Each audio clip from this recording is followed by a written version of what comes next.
brand is called Sanyam Human Wear. Sanyam is, in my native language, Sanyam means patience.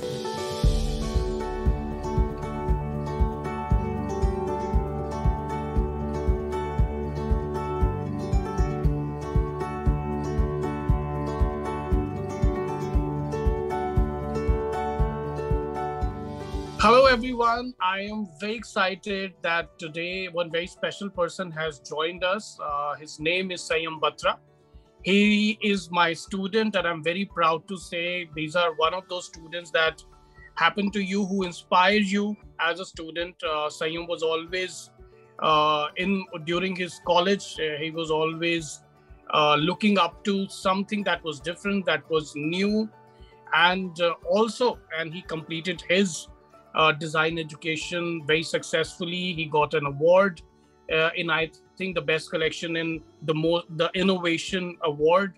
And after college, also did his masters from Italy. So today he is going to tell us, what is it that Indian design aspirant, people who want to learn, want to have their higher education abroad. What are the pros and cons of doing it? What are the basic documents that they require? And is it even worth, going abroad and studying? Sayam, I want to start this conversation by asking you which course you did in your masters. Tell us something about your college, about your course. So I did masters in creative direction from Polymoda. It's a fashion school in Florence. When I was researching for courses, my specialization has been in menswear. And when I was working, I was also working as a menswear designer. So my first thought was that I should do fashion design in menswear. So I'm further specialized in that. But while scrolling through all the courses of different colleges of different continents and countries, Italy was never a specific idea of mine that I have to go to Italy. It just happened. I came up with this course which was called creative direction, which I didn't hear a course like that in any other school. So when I read about it, I also booked an interview with, or an appointment with one of the counselors in the school there. They explained me that this course is about everything, like a leader of any creative agency, any creative or design agency, if it's apparel or accessories or PR or marketing, any agency or any company which has creative process involved, how do you be a creative leader? And I thought maybe this is something which would give me a break from the kind of work I'm doing right now and would certainly add more disciplines to my resume, because design was certainly a part of that. And it also had marketing, business, branding, merchandising, how to sell, how do you make a selling strategy when you develop the product. So it was beyond product development. It was from inspiration to the consumer. It was an all-in-all strategy. So I thought maybe I should, this is an all-in-one package. Okay. So basically, how to do fashion, how to do a creative business. So yes, you learned absolutely. That. So, yes. So before, in those 4 years, you learned how to make stuff, create stuff, and now you know how to sell it. Exactly. So, okay, that's a great combination. So tell me, how did it impacted you as a person? Though you went to Italy, it's a foreign land, the language is different, but how did it impacted you? I think I've become a different person altogether. Not that I'm less fond of India. I love India. I'm always in a dilemma. Like when I'm here, I just feel that I belong here, but when I'm there, I also feel that I belong there. This was my first time I was traveling to a European country. So how we've all known how rich, the rich culture of European countries, I was completely unaware of that. So for me, it was a surprise. And but surprisingly, it didn't take me that long to blend in, because I already had the knowledge. I already knew the craft of dressmaking. So when I entered the school, when I started talking to people, there were people, especially in my course, because it was general creative direction. My classmates were from communication, from styling, from all disciplines of design. So everybody was discussing what they're good at and what they're not good at. So I think that made me a different person, because we were just sharing our thoughts with each other, and we all had our own set of strengths and our own set of weaknesses. So it made us more confident of who we are. Because in Pearl, we were somehow like, my course was fashion design. So everybody around me was from a very same, like, was from the same discipline. So there was not much to, there was nothing new to share here. Correct. As far as we interacted with the people from other courses, but there within my class, there were people from some people had worked for 10 years and they'd come for their masters. So they had this whole set of experiences they've had. Wow. I had an experience of 1 year. So that way there were a lot of stories to share. And it just, I thought that I just grew up. I think that's fantastic when you have such a different, varied, culturally different people, experientially different people, all of them coming together. This basically becomes like a community, which has varied experiences, and everybody is bringing it. And did you also find a lot of different cultures who have come together? Together there in your classroom, like people from different ethnicities? In fact, when I went there were very less Asians because of COVID. A lot of people couldn't come. There were very less Americans, but there were people from different European countries. There were people from South America, and there was one girl from Indonesia as well. So everybody had carried their own craft there, and they used to. The first day at school was just that we were discussing. We were discussing about the art and culture from our country, or the kind of how we pursue, what is the vision of fashion from our own lands. So I think it was beautiful. So getting into an international college, I think there is an entrance. So how did you prepare for your entrance? In general, it varies from course to course. Because mine was a design course, they asked for a portfolio and they gave me a questionnaire. It was a three-stage process. The first thing was that I need to have an online link which I'm supposed to send.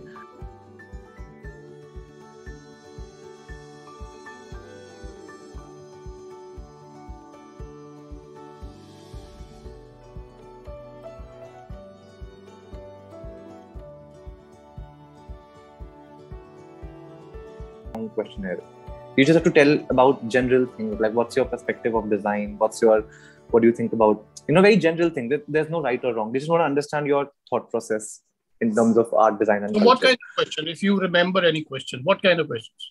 I think there was one question which said, which brand would you prefer to be a creative director of? And I said Bodice. They said, we don't know what Bodice is. I said, okay, then rather be Thom Browne. They were like, okay. What is the overall environment there? Are these guys like really the critical ones, or they make you feel comfortable when you're giving an interview? I think there was only one person taking the interview who was the head of that particular discipline, the head of creative direction course. Like the lady who designed the course, she was taking the interview. And they started a little with a straight face. Okay. Maybe they want to, I think that's their strategy to test how he's going to build up. And I think after 1.5 minutes, she was easy. Okay. And I was very comfortable. I was talking very candid to her, and I was just expressing myself that, I was working and COVID happened. I don't have a job, so I want to come there. I want to use this time. I was very, very candid. And she was like, what is your plan further? Do you want to do something here? I said, no, my idea, my motto is to start my brand. So I might do something there, but eventually I will come back. So I was very candid. Like you said, previously that it is an investment going out and study. So can you give me a approximate cost of studying abroad, including everything, staying and tuition? The tuition fees of my school was 28,000 euros for the entire tenure.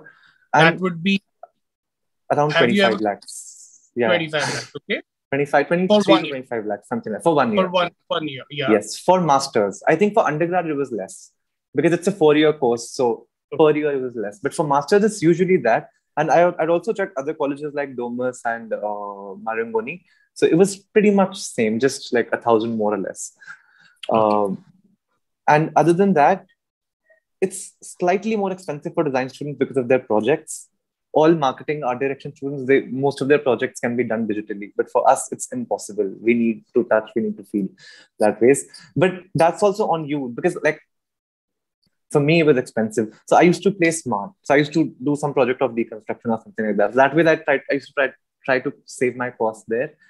Yeah. And otherwise, the cost of living also depends on someone's, on someone's lifestyle. But on an average, I used to spend like €1,000 a month, including rent and traveling, projects, all in all. Okay. €1,000. Huh? Around 80,000. Okay. Also, because I was in Florence. Florence is comparatively cheaper. The cost of living is cheaper. When I moved to Milan for my internship, the costs had raised a little because it's a main city. There are a lot of factors which come together, but that's like an average idea of how much you end up spending. Got that. And what is the process of scholarships, if there is any scholarship that are offered? But there was no scholarship in this course in creative direction because it was a new course just released. Okay. Like I think ours was the second batch. But I know a lot of my friends in marketing and fashion design, like the more populated courses where they usually give scholarships, they've had the similar process. The only difference between someone who's applying for an admission with scholarship and without scholarship is the interview. The interview criteria is different. Otherwise, it's the questionnaire. You need to have a portfolio if it's designed. If it's not designed, then you just need to write a paper expressing the reason why do you want to go. That's the same for everybody. The interview stage is different for someone who's applying generally and for someone who's applying for scholarship. I've heard that people who applied for scholarship, they've had like longer interviews and more rigorous procedures, obviously because it's scholarship. Just that. I mean, if you apply for scholarship or don't, in fact, like when you start looking for colleges, the moment you go to the website and start scrolling, there's like a chat pop-up which comes where you can just drop a message and your details. Then someone from the team contacts you and then they ask you what you're looking for. And then they suggest you that, okay, this course has a scholarship, you can go for that. So I was told that, like when I told them about myself and like my background and everything, they said, if you want a scholarship, you can go for fashion marketing because that's like a really, I mean, it's a very populated course. Everybody wants to do it. And then there's this course called creative direction where still like as of now, we don't have any scholarship plan. But I think I was more inclined towards the module of creative direction. So I thought I would like to go for that. If it doesn't have a scholarship, it's okay. But otherwise, they will be the ones who would suggest you everything. Like this is a course more suitable for you. This also has a scholarship. The scholarship would have this criteria. And I only know about design. Maybe the business courses could have a slightly different criteria, but that they'll be able to help you. I mean, whoever's applying. You kept on saying that to get an entrance there, you have to show them your portfolio, right? Yes. So can you quickly take us through your portfolio now? Yes, absolutely. My portfolio, like, because I'd come out from working, so I did not restrict my portfolio to my college. I'd put all sorts of work in it. And keeping in mind, of course, the course, I'd put a little bit of photography, I put a little bit of styling, and of course, the design projects, which I did. I would like to suggest to... Yeah, so okay, I'd like to suggest to whoever's applying that you always make it very, very small. Like instead of putting everything together, just put the best visuals. Because as for my personal experience here and the interviews I've given there for jobs and colleges, they talk to you, and while talking to you, they scroll down the portfolio. So it's actually the visuals they're going to see. They rarely read anything until unless something really wants them to stop and read. But so I made sure that the visual language of my portfolio is strong, and I was most confident of the final project I did in Pearl. My final collection, that was the project I thought could make me win. So I kept that on the top, and I kept the fashion, like the illustrations and everything before, and the concept after. Got that. So my next question here is, what are the documents that we require when we want to study abroad? Basic documents. There are a lot, lots and lots of documents. It's a full bundle, but it's always better to keep like at least 2 months of gap. If your course starts, for example, it's mostly September, October. So you start applying in June. You should be able to get the college finalized in June. So like July, August you have, or like it's 3 is even better. Like June, July, August you have for the paperwork. It's just like you gather all the documents and give it, but sometimes one thing or the other goes less or more, so you have to come back. It's mostly your degree, which needs to be apostilled. So that's one process to do, which has to be like your whatever your bachelor's degree is. You can put all your certificates if you have. You need to put your bank statement, your sponsor, if someone's sponsoring you. Like in my case, my brother was my sponsor, so I have to put all his financial details and everything. And as far as I can remember, there was so there would be somebody who will help us in putting us in telling us what kind of documents there are a lot of agencies locally which you can find. In my case, I took the help from my college itself. I mean, they were able to give me a list and a little bit research I did on my own, and then I was getting everything checked by them before giving it to the embassy. To the students, how is it? Is it secure for a lot of girls? It's absolutely go out? safe. I mean, how is it? I think like any fashion school, this school also had more females than males. Otherwise, also I think it's much. I mean, Florence was absolutely safe because it's a very small city. Milan is a major city, like it's a big city. It's pretty much like Mumbai. So it's very busy, fast. You'd always see people going here and there. But I personally, and none of my friends personally, never felt that they feel unsafe coming back, from school, or if they've gone out for something, they come back, because the transport connectivity is very strong. So there's tram or metro or bus or something's always there. And so is in Florence. So because the connectivity is so strong that you never get stuck on a road anyways. And even if you are, you can always, there's always help around you can take. Got that. So after doing this 1 year's course, are you for international courses or you are against international courses? I'm completely for it. But for the kind of graph I made for myself, I think it did better for me.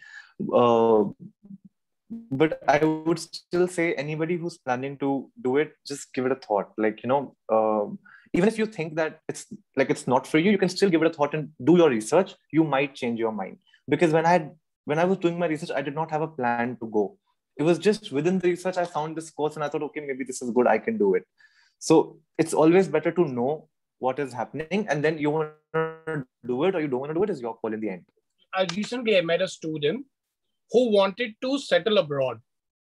And for that sake, she wanted to do a course. So I want to ask you, what are the chances of people who want to settle abroad, when they do a course like this? Do they have like 100% chance of settling abroad? Are there enough jobs? What is the scene like? I wouldn't say Italy would have 100% chance of settling abroad, because it's comparatively difficult. Countries like United States, they're always more open to, outside talents coming and settling in. Because it's an English-speaking country, it's very easy to communicate.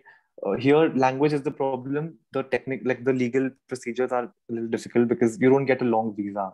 Even if you're staying there for 4 years undergrad, your visa will still be of 1 year, and then you have to keep renewing it. You have to renew your permesso di soggiorno, the permit of stay. So that ways, I think European countries are a little difficult, but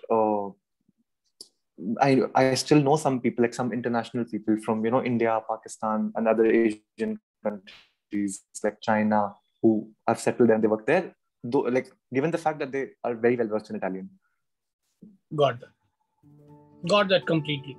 So I think that pretty much brings us to the end of this interview, Sanyam. I think you took us through like a live train, took us through, what are the pros and cons, what is the procedure, everything that I think a fashion design aspirant who want to study abroad would wanted to learn. I think this interview is going to create that live image of, what are the things that are required. So I think I thank you again very much for joining me. Always a pleasure, sir. Always a pleasure. It was great talking to you.